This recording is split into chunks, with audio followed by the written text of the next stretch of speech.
And how long was it after you took that decision that you first came in contact with Freud?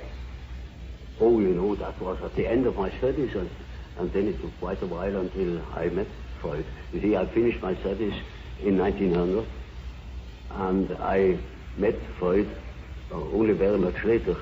I read, in 1900 I already read his dream interpretation and the Freud studies about hysteria, but that was merely literary, you know. And then in 1907 I became acquainted with him personally. Will you tell me how that happened? Did you go to Vienna? Oh, well, I'd written a book about the psychology of dementia precox, that was called Schizophrenia then. And I sent him that book, and thus we became acquainted.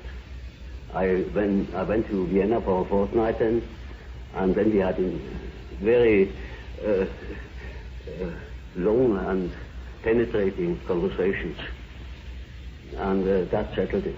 And this long and penetrating conversation was followed by a personal friendship? Oh, yes. It soon developed into a personal friendship. And what sort of man was Freud? Well, he was a complicated nature, you know. I liked him very much, but I soon discovered that when he had thought something, then it was settled, while I was doubting all along the line. And it was impossible to discuss something really of form. You know, he had no philosophical education, particularly, you see, I was studying Kant, and I was steeped in it, and that was far from Freud. So from the very beginning, there was a discrepancy. Did you in fact go apart later, partly because of a difference in temperamental approach to experiment and proof and so on? Well, of course, there is always a temperamental difference. And his approach was naturally different from mine because his personality was different from mine. That led me into my later investigation of psychological types. There are definite attitudes.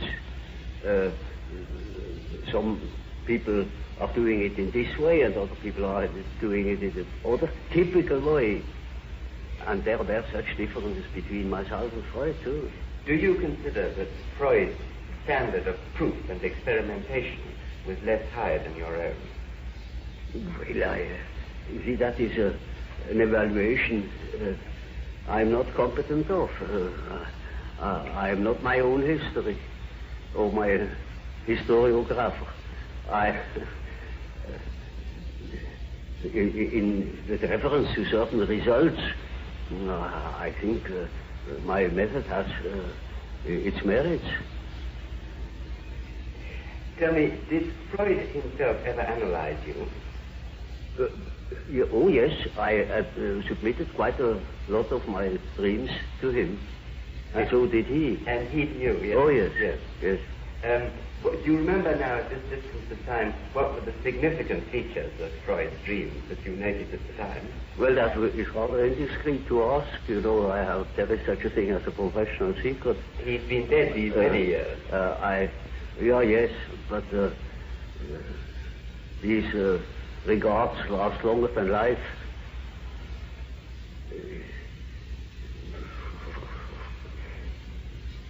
I prefer not to talk about it. Well, may I ask you something else then, which perhaps is also indiscreet? Is it true that you have a very large number of letters which you exchanged with Freud, which are still unpublished? Yes. When are they going to be published? Well, not during my lifetime.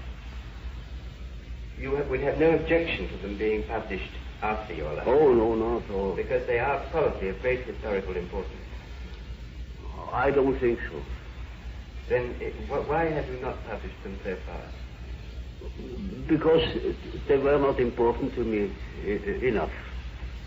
I see no particular importance in them. They are concerned with personal matters? Well, partially. But I wouldn't care to publish them.